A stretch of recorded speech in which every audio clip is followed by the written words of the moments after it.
Go, Barbara, go!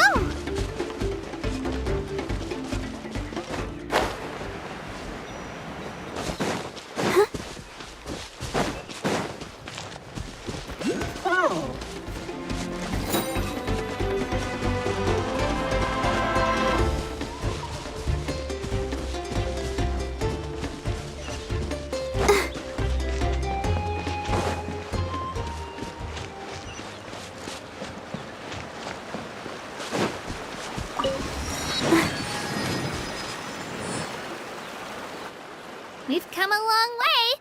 How does a break sound? Great idea! All this sightseeing is making Paimon hungry. Oh, are you all out of candy? I've got some more if you want. I've also got bread, drinks, fried rice, roasted apples. Whoa, you're practically a walking cafeteria! I just like bringing a lot of stuff with me. As my mom always says, it pays to be prepared. They only come in handy every so often. But hey, better late than never, right? Huh? Is everything okay, Traveler? Seems like you've got something on your mind. Yeah, that was so weird. It has to mean something, don't you think? Actually, you know what? It could be because our Archon is different from the rest. Different how?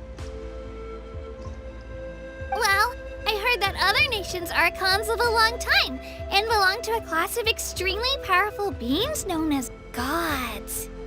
And that's not the case in Natlan? Not at all. Every Pyro Archon in Natlan was an ordinary person before taking on the role. Huh? A human serving as an Archon? Is that even possible? You find it hard to believe too, huh? So that's not normal then? I guess I've just gotten used to how things are here in Natlan. Well, based on what we've seen, that's not usually how it works. It can't be that easy for a human to become an Archon, right? Pretty sure the Pyro Archon's the only one who can answer that. I do know this, though. Even after becoming the Pyro Archon, the person in the position still grows old and requires rest. The statue of the Seven may look a lot like our current Archon, but that has to be a coincidence. Countless people have held that title over the years. Oh, I should also mention, the pilgrimage is actually how we select the Pyro Archon. Anyone can claim the title, you just have to prove your strength. So the contest is all about how strong you are. That's right. We believe performance in battle is the most comprehensive test for a future Archon. Plus, when someone emerges victorious, it's hard to argue with the results. Our current Archon achieved an overwhelming victory. The result was obvious from the beginning. Don't just take my word for it, though. Even the tribe elders said they've never seen an Archon with such strength before. But it's just as Chief Pakal said. Today's limits are tomorrow's breakthroughs. Our future Archons will go from strength to strength. Okay, Paimon's gonna ignore the whole human becoming an Archon thing for now. It's just, if she's really that strong, do you think that's a good thing or a bad thing for us? If we think back to what happened in Inazuma... I wouldn't worry about it. Our Archon's a wonderful person and very welcoming to guests. I think you'll get along great. Yeah, you're right. It's not like we're planning on causing trouble either. It'll all work out. You'll meet her soon enough. Alright, Paimon's just about ready to... Huh? What's that? Oh, we call this a phlogiston chisleth. Good things happen if you infuse it with phlogiston. Sorry to disappoint, but only people from Natlan can use that power.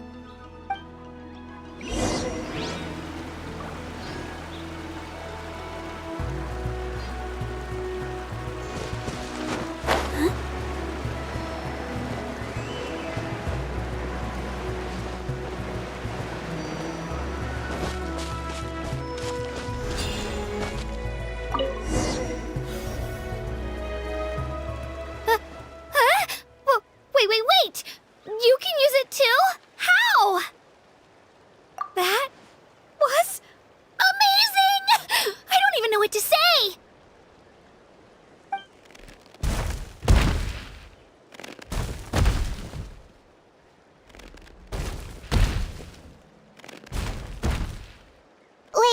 Look behind you! Something's coming! What do we do? Is something after us? Should we get ready to fight? We're fine, we're fine. This here is Toto. Hiya, Toto. It's me, Kachina.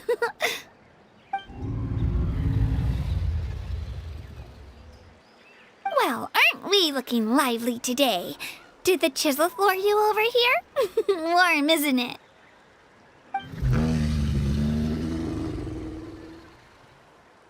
Oh, so it was just a friendly saurian.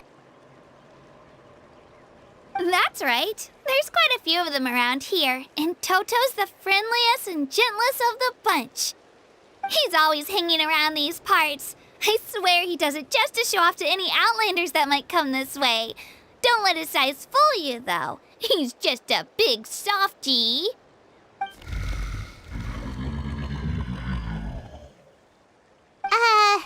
What does the crouching mean? That's an invitation. He's offering us a ride.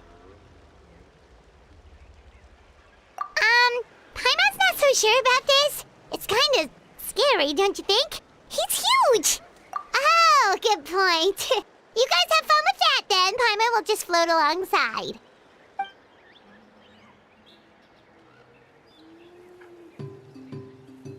Wow, the sightseeing is even better from up here. The higher the vantage point, the better the view. Are you and Toto close, Kachina? Yep.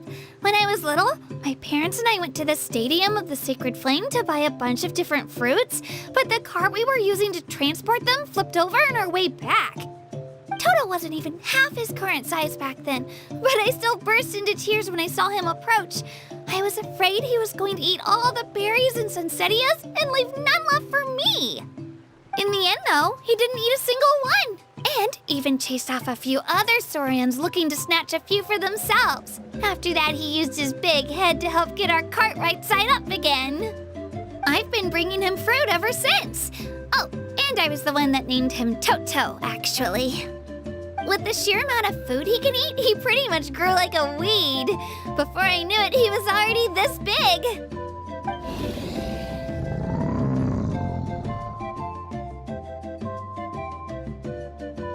Oh, look over there! That's our destination, the Stadium of the Sacred Flame. You can let us off here, Toto. Thanks for the lift.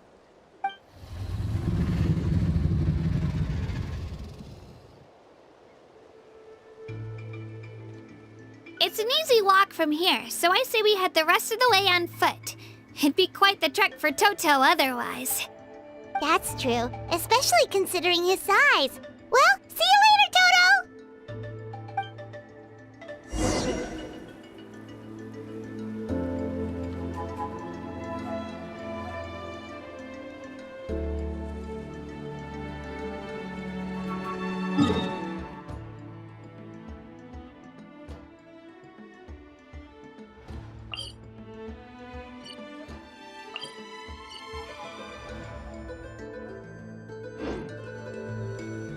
La.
We made it! I'm supposed to meet some friends here, but... I don't see them anywhere. Maybe they're not here yet. Open your eyes, Slowpoke! Ugh, we've been here this entire time. I've already lost track of how long you've kept us waiting. Listen here, you.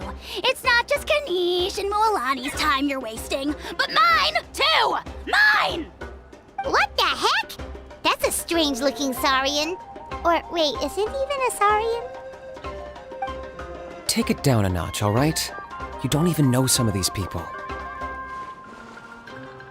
Just because Kachina's too nice to get mad at you doesn't give you an excuse to be rude to her. And what are you gonna do about it? You think you're the boss of... Hey! Oh, what do you think you're doing? All right, I've put him in a timeout for now. Sorry about that. Aw, you didn't have to do that. Hal just doesn't have much of a filter, that's all. I don't mind. He got what he deserved. Let's just hope the lesson sticks this time. Mualani, there you are. Looks like you made some new friends. And here I was worried you ran into trouble on your way here. Hello, Paimon's Paimon.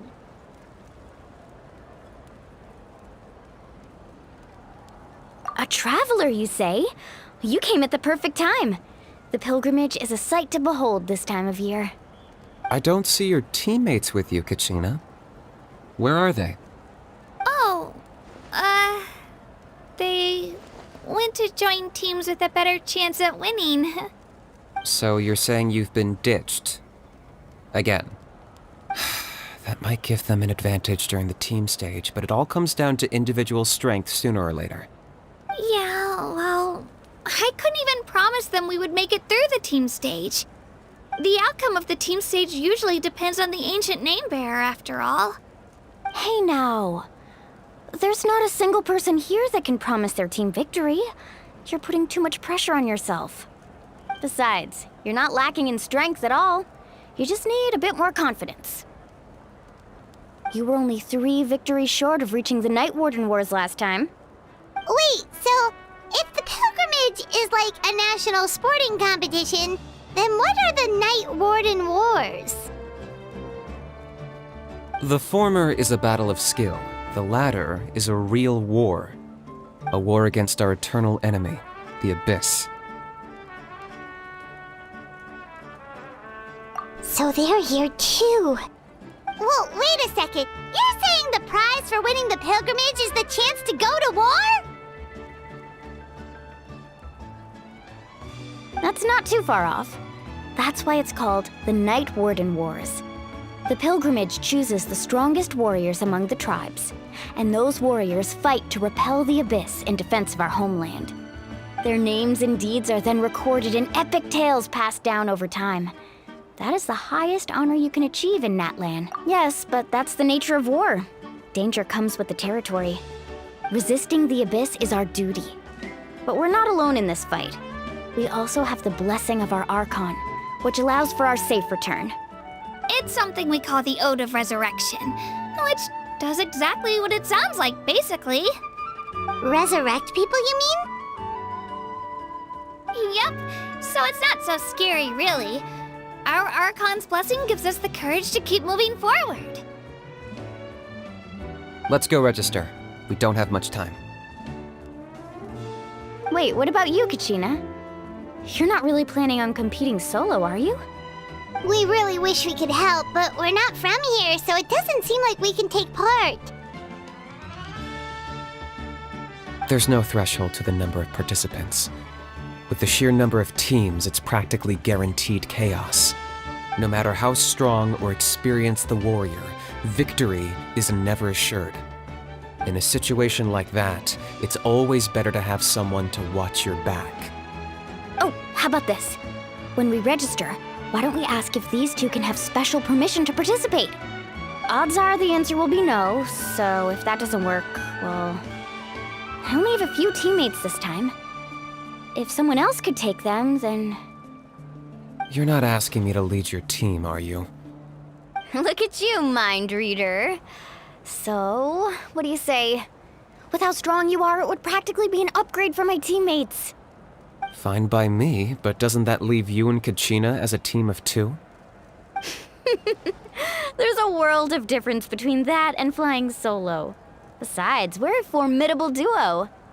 I bet our new friends here will agree that 2's always better than 1, right? Oh, you mean us? Haha, you're right. 2 is definitely better than 1.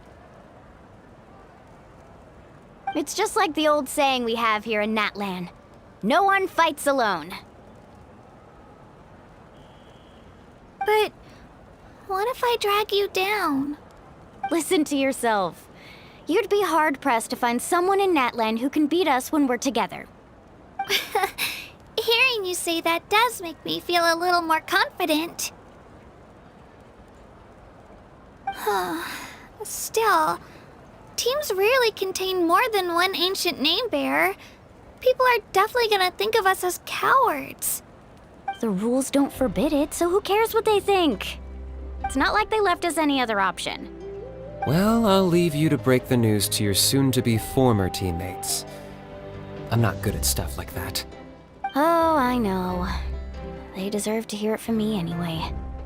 Just give me a second, you guys. We can go sign up together once I'm done.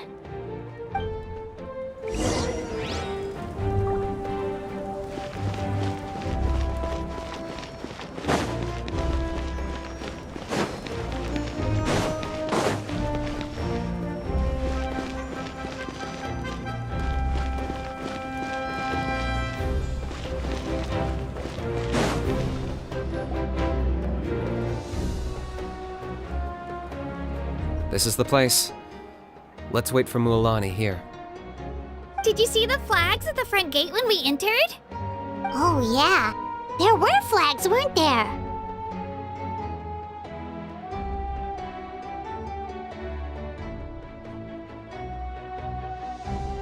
Those are our tribal flags. One for each of the 6 tribes that make up Natlan, including the Children of Echoes. Why the sudden tour guide routine? I said I'd introduce them to Natlan, and we've got nothing better to do, so I might as well deliver on the promise. Fair enough. Well, I'm from the Scions of the Canopy. We live high in the mountains and have the closest ties to the Yumkasaurs. My friend Mualani belongs to the people of the Springs, a seaside tribe. The scenery over there is beautiful, and you can find some really tasty fish.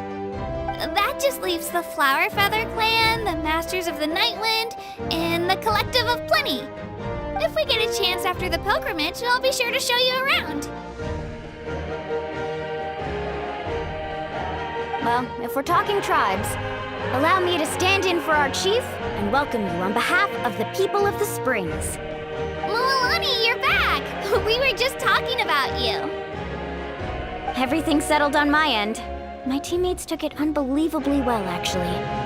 Your reputation is really something else, Kanich. They probably just didn't see any drawbacks to your proposition. We're saying the same thing here. You, my friend, are a formidable competitor, and they recognize that. Anyway, thanks for waiting, you guys. Let's go register. Hello there. Here to register for the pilgrimage? That's right. I wanted to ask, though. These 2 travelers are very interested in the competition. Any chance they could take part? I'm sorry, but only people from Natlan are eligible to participate. You couldn't make an exception just this once? This traveler is a renowned adventurer. He's more than skilled enough to participate, and I'm sure the audience would be interested in seeing what he can do. It's not that simple, Miss Mualani. Even a single exception sets a dangerous precedent for countless interested parties in the future. The purpose of the pilgrimage is not only to select strong warriors, but also to collect contending fire from the battles. This is the fire that fuels the sacred flame. Natlan is only safe from the invasion of the Abyss, while the sacred flame burns eternal. Oh, so there's another purpose for the tournament. That was the initial purpose, actually. Every participant, whether they win or lose, contributes to the defense of our nation. That's what makes it such an honor to take part. Exactly right, Mr. Kanich. Contending fire can only be produced in battles between people of Natlan.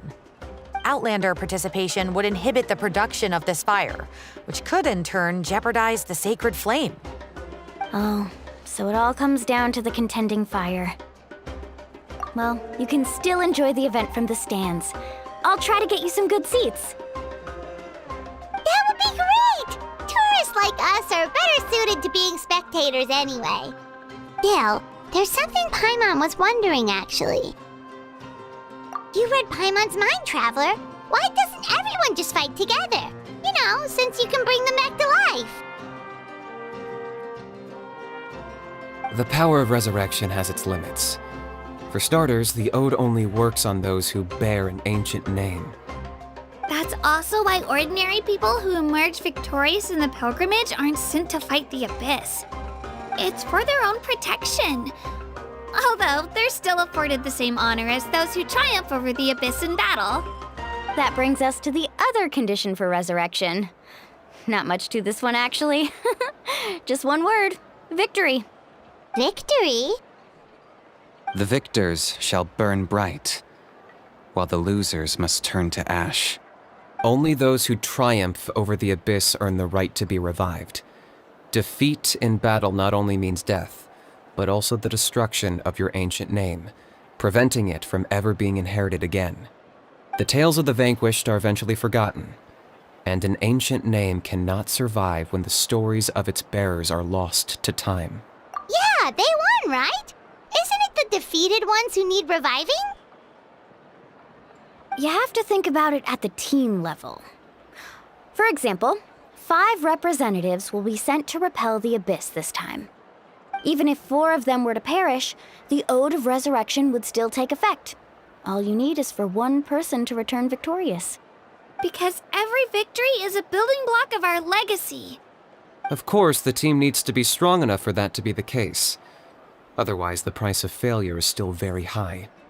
That's why the first stage of the pilgrimage is divided into teams, to instill in us the importance of working together. No one fights alone. That is what we believe.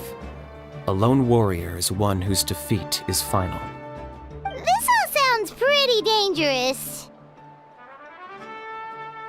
Well, that axiom is meant to be a warning as much as a source of inspiration. Danger is always present, but together, we can move forward, united in the knowledge that behind every hero charging into battle lies the support of all of Natlan as well as our Archon.